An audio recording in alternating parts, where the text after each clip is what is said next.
Conforme a gente anunciou no final do bloco anterior, estamos recebendo o médico Paulo André Aragão.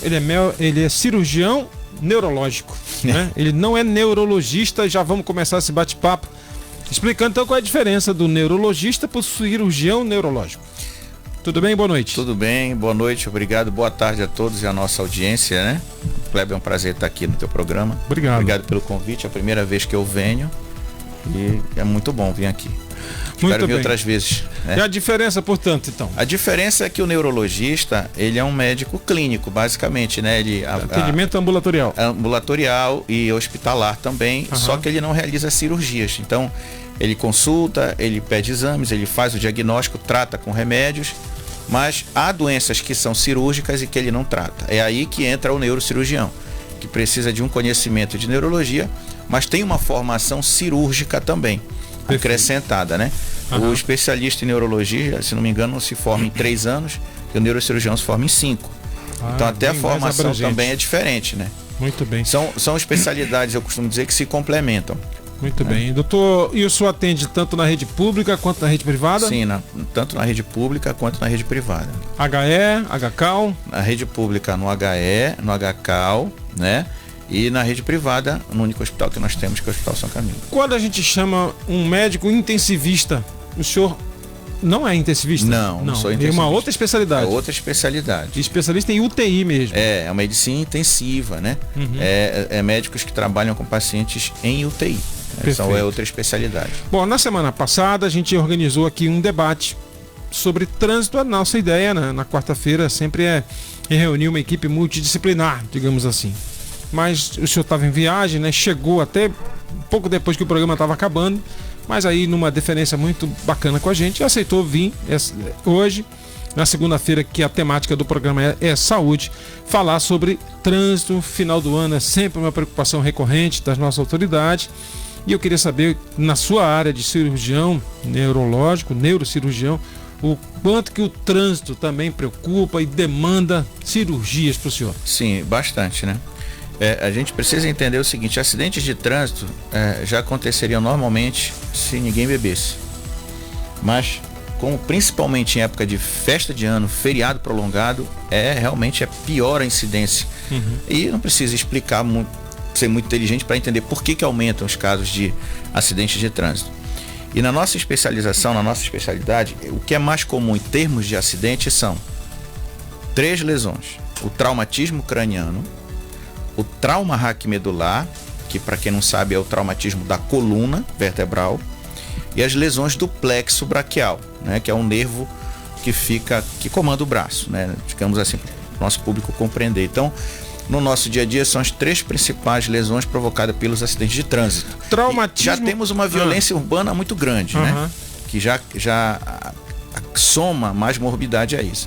E nessa época de final de ano, e como eu falei, prolongado, com o aumento das bebidas alcoólicas, aí a coisa piora muito mais. Casos de violência, não é? Violência. Tiro, facada, esse tipo de coisa. Tiro, facada, queda de altura. Caramba. Também. Como o senhor falou, o primeiro caso é o traumatismo craniano. Eu até perguntei fora do ar, né? Todo traumatismo craniano enseja uma fratura do crânio? O senhor falou que não. Não necessariamente, né? O que é o traumatismo craniano? Só pra gente entender. Tecnicamente, é quando você tem um golpe na cabeça, qualquer que seja. Pode ser leve, moderado ou grave, né? Por exemplo, uma criança que está aprendendo a andar, ela cai e bate a cabeça com muita frequência. Ela tem um traumatismo craniano que não traz nenhuma repercussão, mas é um traumatismo craniano. E vai desde os atropelamentos, tiros, pauladas, terçadadas, como o pessoal gosta de dizer por aí, perna mancada. Ontem, por exemplo, eu operei um paciente no HE, no domingo, né? Que nós transferimos para o HCAL, que tinha tomado uma perna mancada do irmão, em reunião de família, estava bebendo um com o outro, acho que brigaram lá então tem isso aí, né? Então isso é traumatismo craniano. É porque eu acabei usando o exemplo pessoal, né? Que foi ter envolvido um acidente de trânsito, e aí o baque na cabeça. Isso. Aí as famílias querem logo fazer um exame de imagem, mas vocês têm alguns protocolos a serem seguidos, dependendo de como a pessoa sai da cena do acidente, pode ensejar ou não a necessidade de fazer um exame de imagem. Isso, Do ponto de vista do atendimento neurocirúrgico do trauma de crânio, a gente normalmente segue as diretrizes da Sociedade Brasileira de Neurocirurgia. A Sociedade Brasileira de Neurocirurgia é a terceira maior do mundo, tá? E o que ela preconiza? Bateu a cabeça, trauma de crânio, sem sintoma, não há necessidade de exame nenhum. Ponto. Pessoa sem sintoma, que ela saiu acordada, lúcida, orientada. Sem dor, sem sintoma. Nenhuma alteração, você não queixa nada na cabeça. Então não há necessidade de tomografia de crânio. Traumatismo de crânio com sintoma é obrigatório a realização de uma tomografia. Então, qualquer momento que seja. Então, normalmente o que acontece? O paciente é retirado da cena do trauma, do acidente, levado ao hospital de emergência e lá é feita uma tomografia na primeira oportunidade. E repito, só não deve ser feita tecnicamente quando não há sintoma, queixa com relação ao traumatismo, certo? Aí você vai ver se ele é leve, moderado ou grave, de acordo com o estado clínico e com os exames de imagem, que, só para título de informação, o mais indicado para o traumatismo craniano é a tomografia. Não é raio-x, não é ressonância. A gente vê muitos pacientes pedindo, doutor, dá para fazer uma ressonância logo que eu quero ver tudo? Não. Quer ver tudo no trauma, é tomografia. Ressonância não presta para traumatismo craniano. Então o ideal é a tomografia. Qual é a diferença básica de uma tomografia para uma ressonância, hein? É a técnica do exame. Por exemplo, a tomografia se utiliza do raio-x. A tomografia um exame de raio-x. É um exame de raio-x, certo? A radiação usada ali é o raio-x. E em que ela é mais completa do que o exame de raio-x propriamente dito? Bom, aí é que eu vou chegar lá. No exame de raio-x propriamente dito, ele só emite o raio-x na chapa, né? E imprime a imagem de um osso. Por exemplo, fêmur, o húmero, até o osso do crânio, os ossos do crânio. A tomografia, ela leva uma quantidade maior de raio-x a ponto de mostrar também sangue. Porque por que o osso aparece quando se faz um raio-x na película? Porque o raio-x, quando ele encontra a molécula de cálcio, ele imprime uma imagem branca, certo? Aí o contraste faz o Por isso que você vê o osso branco, exatamente. Você vê o osso branco no raio-x, né? Porque aquela ali tem grande quantidade de cálcio. Onde não tem cálcio é mais escuro. Tomografia é a mesma coisa. Sangue tem muito cálcio. Muito cálcio. Então quando você quer fazer uma análise se tem sangue ou não tem, hemorragia interna, craniana não tem, tomografia mostra. Porque como o sangue tem cálcio, ela vai mostrar onde tem sangue, certo? Vai mostrar bem a parte óssea que tem cálcio e onde mais tiver cálcio ela vai mostrar. Então o sangue vivo, aquele sangue agudo, ele tem muito cálcio. Uma pergunta já também a ressonância, só para concluir, a ressonância não se utiliza do raio-x. Ela se utiliza de uma outra técnica, que é o campo magnético. É um outro tipo de técnica, né? O campo magnético, ele mobiliza os átomos e as moléculas do tecido para imprimir cores ao tecido. De acordo com a densidade do átomo, é mais cinza, é mais branco, é mais escuro, é mais claro, entendeu? Perfeito. Uma outra coisa que assim que a gente anunciou que o senhor estaria com a gente, algumas pessoas mandaram perguntas, dúvidas. O trauma que envolve a queda, né, do idoso. O idoso quando cai com alguma frequência, seja tropeçando no chinelo, seja no tapete. Muitos acidentes acontecem na hora do banho, né? E uma coisa que a gente aprendeu aí, com a idade, a massa cefálica do idoso, ela vai se afastando mais da caixa craniana. É isso mesmo. E cria ali um vácuo ali. Um espaço, né? Um espaço, né? Que em tese imagina que poderia minimizar o risco, mas acaba que não. Na verdade é o seguinte, o que acontece? Foi excelente pergunta, porque o trauma do jovem, do adulto, o jovem é diferente a maneira como se comporta no idoso. Então o que você falou, o idoso, ele com o tempo, ele sofre uma atrofia cerebral, é o termo técnico. Atrofia cerebral. Ele vai perdendo água, né? Com a idade, o nosso corpo vai degenerando e vai perdendo água. E o cérebro perde água também, vai encolhendo de tamanho. Então abre um espaço entre o cérebro e a caixa craniana. Aquele espaço pode ser ocupado por sangue. Então, às vezes ele tem um traumatismo craniano, uma queda no banheiro, como você falou, bate a cabeça e passa 3-4 semanas bem, sem queixa alguma.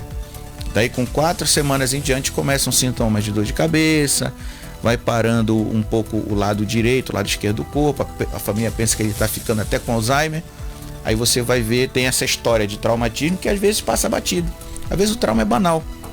E aí a tomografia mostra a presença do coágulo de sangue nesse espaço que ficou entre o cérebro e a caixa craniana. Então, no idoso. No adulto já é diferente. Como não há o espaço, o comportamento é outro, né? O sangue se expande e por não ter espaço, ele comprime o cérebro muito rápido, levando ao coma e à morte mais rápido do que no idoso. Esses sintomas que o idoso pode apresentar dias depois, né, do trauma, semanas depois, como dificuldade de marcha, o que ele chama de fraqueza nas pernas, até incontinência urinária pode ser relatada, confusão mental. E isso caminha por aí. Parece um paciente que está com Alzheimer, né?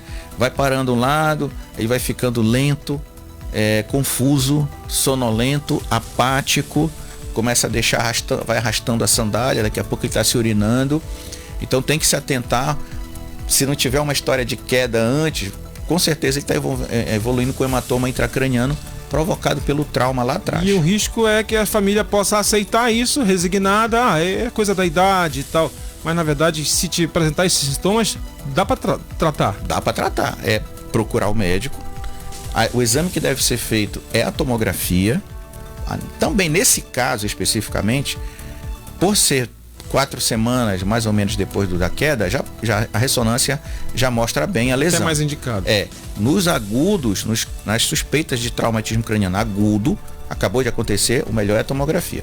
3 semanas em diante você pode fazer ou uma tomografia ou uma ressonância. E a partir do exame de imagem, você dá o diagnóstico e aí encaminha para a cirurgia, se for o caso de ter um hematoma. E a cirurgia é curativa, é resolutiva, não deixa sequela alguma. Essa cirurgia que pode instalar uma válvulazinha para drenar isso e esse idoso pode até ter uma vida normal.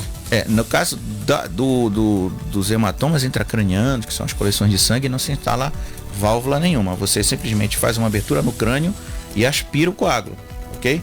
É uma limpeza ali. É uma limpeza, faz uma aspiração. A válvula é para usado para outro tipo de patologia, de doença, que é a hidrocefalia. Aí a gente se utiliza da válvula, certo? Que também pode ocorrer no idoso. Caramba. Também pode ocorrer no idoso. Também pode ocorrer no idoso, qualquer idade, na verdade, né? Mas no caso do idoso, se tiver uma hidrocefalia, o tratamento é com a válvula mesmo. Muito bem, então tá aqui, pessoal, recebendo aqui o Dr. Paulo André Aragão. Ele é neurocirurgião, não é isso? Isso. E atende no HE, opera no HCAL também. E tem um consultório também em particular? Sim, tem consultório. O nosso consultório é lá na Clínica Neurocor. Isso, que funciona ali na Celino de Leão, entre Hamilton Silva e Leopoldo Machado. Perfeito. E aí, final de ano, o senhor vai dar alguns plantões aí? Tem alguns aí. Seguramente. Hoje até quarta-feira eu estou no pronto-socorro. Mas é o regime de sobreaviso? Sobreaviso, chamado para chegar lá para operar? Chamado para avaliar. Avalia primeiro. Que nem todo caso que aparece de trauma é cirúrgico. A minoria é cirúrgico. A maioria você não opera. Estatisticamente, mais de 90% dos traumas são tratados conservadoramente. Os seus colegas que dão plantão lá e que ficam lá, por exemplo, o médico que é ortopedista, certo, também, embora ele cuide dos traumas ali imediatos, fratura exposta, o que seja, mas quando chegou na parte do crânio, tem que ser o neurocirurgião. Isso, se tiver um trauma, ele chama a gente comparece depois, né, para fazer uma avaliação. Não sendo urgente, a gente vai dentro do prazo do sobreaviso, né, e avalia. Doutor Paulo André, queria agradecer imensamente. Usa a rede social, interage com seus pacientes lá? Sim, Facebook e Instagram. Joga lá Paulo André Aragão. O Instagram, dr.paulo Aragão, e o Facebook, Paulo Aragão. Exatamente. Muito bem, obrigado por ter vindo. Quem sabe a primeira de muitas. Se eu possa vir aqui com a gente, só escolher os temas e a gente vai trocando ideia. Pronto. Tá bom? Já me sinto convidado e vamos programar a próxima. Obrigado. Muito obrigado. Boa noite.